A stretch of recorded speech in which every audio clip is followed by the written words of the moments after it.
চৰকাৰৰ নিৰ্দেশ অমান্য কৰি নগাঁও জিলাৰ বহু ব্যক্তিগত খণ্ডৰ বিদ্যালয়ত চলি আছে ছাত্ৰ-ছাত্ৰীৰ নাম ভৰ্তি প্ৰক্ৰিয়া।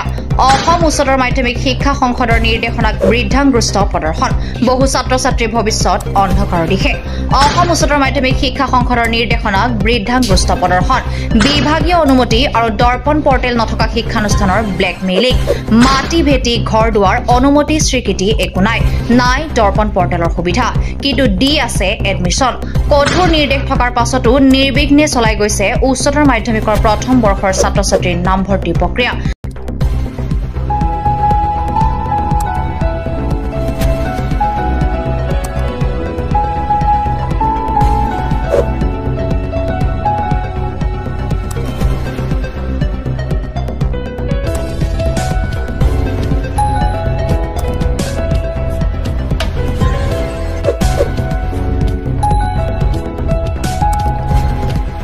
দৰ্পণ পৰ্টেল যোগে অনলাইন পদ্ধতিৰে সম্পন্ন কৰিব লাগিব এই নামভৰ্তি প্ৰক্ৰিয়া।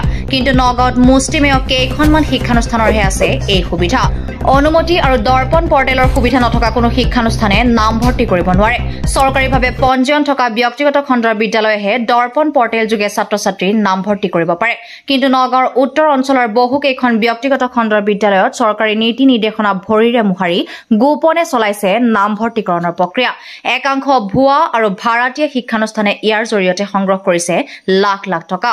কেইখনমান বিভাগীয় অনুমতি আৰু দৰ্পণ পৰ্টেল প্ৰাপ্ত শিক্ষানুষ্ঠানৰ অধ্যক্ষৰ মন্তব্য আগবঢ়াইছো। একে জাতীয় বিদ্যালয় সিনিয়ৰ সেকেন্ডাৰী স্কুলখন আমাৰ ইয়াত 2018 চনত স্থাপিত কৰিছোঁ। স্থাপিত কৰাৰ পিছৰ পৰা আমি প্ৰথমতে হবেৰগৰ আণ্ডাৰতে ৰেজিষ্ট্ৰেশ্যনখিনি কৰিছিলোঁ। তাৰপিছত আমি ক্ৰমান্বয়ে স্কুলৰ প্ৰভিজনেল ৰেজিষ্ট্ৰেশ্যন কৰিলোঁ। প্ৰভিজনৰ পিছত প্ৰায়ৰ পাৰ্মিশ্যন কৰিলোঁ। প্ৰায়ৰ পাৰ্মিশ্যন এই অৰ্ডাৰ কপি, এইবিলাক অৰ্ডাৰ কপি। তাৰপিছত প্ৰায়ৰ পাৰ্মিশ্যন কৰাৰ পিছত আমি এই ফাইনেল ৰেজিষ্ট্ৰেশ্যন আমাৰ স্কুলৰ আছে। ফাইনেল ৰেজিষ্ট্ৰেশ্যনৰ পিছত আমি 9 ৰেজিষ্ট্ৰেশ্যনৰ যোনটো কোড, এই কোডটো ওলাব লাগে, আমি কোডটো ওলাইছোঁ। তাৰপিছত কাউন্সিলৰ পৰা পাৰ্মিশ্যন ল'ব লাগে, ফাৰ্ষ্ট ইয়াৰ পাৰ্মিশ্যন। আমি কাউন্সিলৰ পৰা ফাৰ্ষ্ট ইয়াৰ পাৰ্মিশ্যনৰ 6 ডিজিট কোড আমি কৰিছোঁ। 265536 আমাৰ কোড। আৰু বাকী ইউডাইচ আছে। ইউডাইচ নাম্বাৰটো আমাৰ 18100205008। আৰু বাকী আমি দৰ্পণত শিক্ষা সেতুত আমি ষ্টুডেণ্টৰ নামখিনি এণ্ট্ৰি কৰোঁ। আৰু সেইমতে ধুনীয়াকৈ আমি স্কুল চলাই আছোঁ। এইবাৰ 21জন ল'ৰা ছোৱালীয়ে পৰীক্ষা দিছিল। 20জনে ফাৰ্ষ্ট ডিভিজন পালে, 7জনে ষ্টাৰ পালে আৰু এজনে ছেকেণ্ড ডিভিজন পালে। 100% ৰিজাল্ট। নমস্কাৰ, আপোনালোকৰ চেনেলৰ যোগেদি মই জনাব বিচাৰিছোঁ আমাৰ ইউনিটেৰিয়ান জাতীয় বিদ্যালয় ছিনিয়ৰ ছেকেণ্ডেৰী স্কুলৰ চৰকাৰী যি পঞ্জীয়ন দৰকাৰ সম্পূৰ্ণ পৰ্যায়ৰ নথিপত্ৰ আমাৰ মজুত আছে। যি দৰ্পণৰ প্ৰয়োজন, নামভৰ্তিৰ সময়ত যি দৰ্পণ লাগে, দৰ্পণৰ আমাৰ হাতত তথ্য আছে। দৰ্পণৰ যোগেদি আমাৰ ষ্টুডেণ্ট এডমিশ্যন হৈ আছে।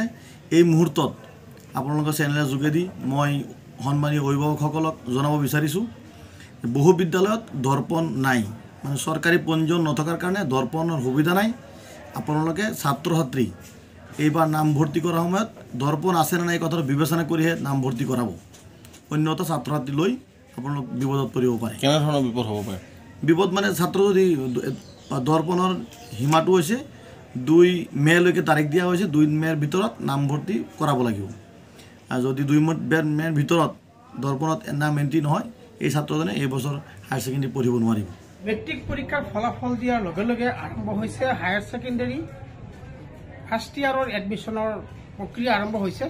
আৰু যিসকলে মেট্ৰিকত উত্তীৰ্ণ হৈছে তেওঁলোকে নামভৰ্তিকৰণৰ কাৰণে উচ্চতৰ মাধ্যমিক বিদ্যালয়বিলাকৰ ফাৰ্ষ্ট ইয়াৰত এডমিশ্যন ল'বৰ কাৰণে তেওঁলোকে খৰখেদা কৰিছে। কিন্তু এইখিনিত এটা প্ৰশ্ন উদয় হৈছে, ইতিমধ্যে কাউন্সিলৰ পৰা অসম হায়াৰ ছেকেণ্ডেৰী এডুকেশ্যন কাউন্সিলৰ পৰা এটা অৰ্ডাৰ উলিয়াইছে যে যিবিলাক উচ্চতৰ মাধ্যমিক বিদ্যালয় বা কনিষ্ঠ মহাবিদ্যালয়ত যিবিলাকৰ দৰ্পণ নামৰ পৰ্টেলটো যিটো আছে, অৰ্থাৎ যিবিলাক শিক্ষানুষ্ঠানে পাৰ্মিশ্যন লাভ কৰিছে, পাৰ্মিশ্যন পাইছে, স্বীকৃতি পাইছে আৰু তেওঁলোকক এটা পৰ্টেল দিয়া হৈছে, এইটো হ'ল দৰ্পণ।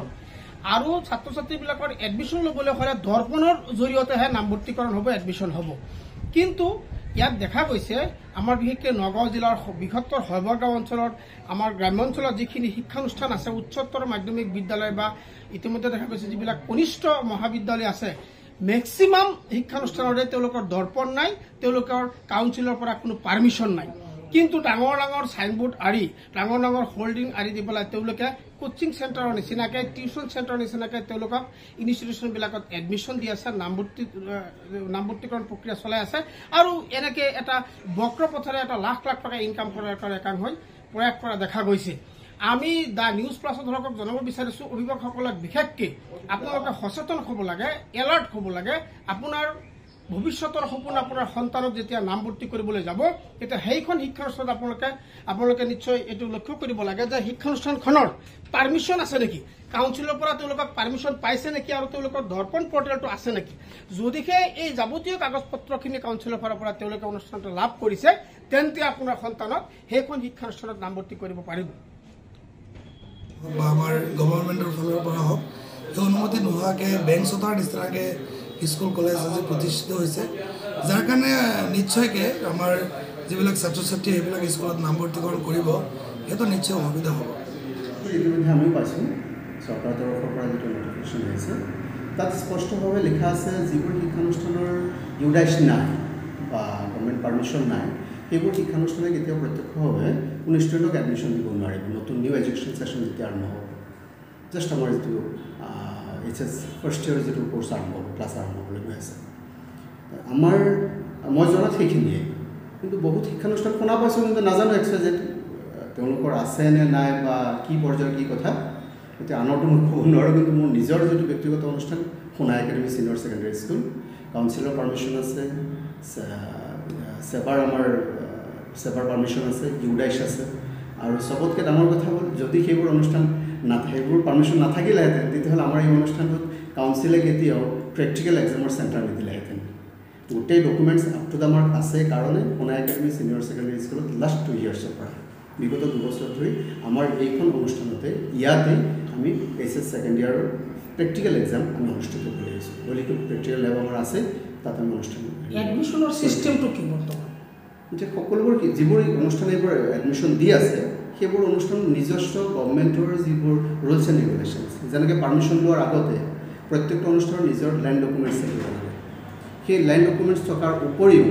আনুষংগিক যিবোৰ কাগজ পাতি একমডেশ্যনৰ পৰা আদি কৰি ইনফ্ৰাষ্ট্ৰাকচাৰ ৱেল ইকুইপড ইনফ্ৰাষ্ট্ৰাকচাৰৰ পৰা আদি কৰি গোটেইখিনি থকাৰ পিছতহে এটা অনুষ্ঠানত পাৰ্মিশ্যন দিয়ে আমাৰ সোণা একাডেমীত ইতিমধ্যে সেই সকলোবোৰ documents up to the mark আছে নিশ্চিত হ'ল অভিভাৱকসকলে আমাৰ শিক্ষানুষ্ঠানলৈ আহিব পাৰে আৰু যদি কোনোবাই কাৰোবাৰ কিবা সন্দেহ থাকে তেতিয়াহ'লে হয়তো আমি প্ৰত্যক্ষভাৱে সেইখিনি ডিছপ্লে কৰিবলৈ প্ৰস্তুত আছোঁ দৰ্পণ কি বস্তু দৰ্পণটো চৰকাৰ ইতিমধ্যে আমাৰ হায়াৰ ছেকেণ্ডেৰী কাউন্সিলে এটা পৰ্টেল এটা ইণ্ট্ৰডিউচ কৰিছে আগতে ব্লেক এণ্ড হোৱাইট হৈছিলে পেপাৰে কাগজে পত্ৰে ফৰ্ম কৰা হৈছিলে এডমিশ্যন হৈছিলে কিন্তু বিগত কিছু বছৰ ধৰি গভৰ্ণমেণ্টে সেই পৰ্টেলটো ইণ্ট্ৰডিউচ কৰিছে আৰু সেই পৰ্টেলৰ জৰিয়তে অনলাইনৰ জৰিয়তে এজন ষ্টুডেণ্টৰ ভৰ্তিকৰণ কৰা হয় ইতিমধ্যে আপোনালোকে গম পাইছে অসম চৰকাৰে এটা বিজ্ঞাপন জাৰি কৰিছে যিবিলাক স্কুলৰ ড্ৰাইচ কোড নাই পাৰ্মিশ্যন নাই তেওঁলোকক মানে পৰ্টেলটো তেওঁলোকৰ এডমিশ্যন যিটো পৰ্টেল সেইটো বন্ধ কৰি দিছে আৰু ইতিমধ্যে এটা নটিচো জাৰি কৰা হৈছে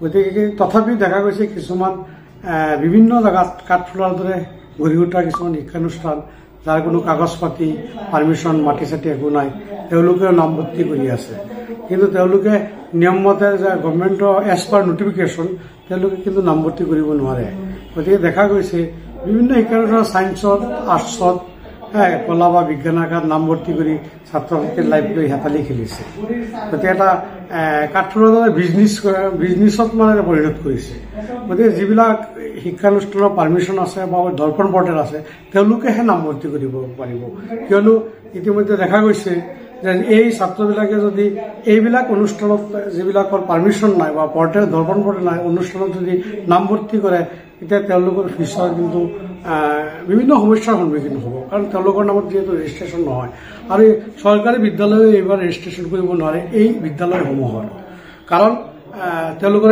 এটা শিক্ষা হেতু আছে সেই শিক্ষা হেতুত চৰকাৰে এইটো অলৰেডি নটিফিকেশ্যন দি দিছে চৰকাৰী শিক্ষানুষ্ঠানবিলাকক যাতে এই বিদ্যালয়সমূহ যিবিলাকৰ পাৰ্মিশ্যন নাই ৰিকগনিশ্যন নাই বা কাগজ পাতি নাই যাতে এইবিলাকৰ ছাত্ৰ ছাত্ৰী কেতিয়াও ৰেজিষ্ট্ৰেশ্যন নকৰে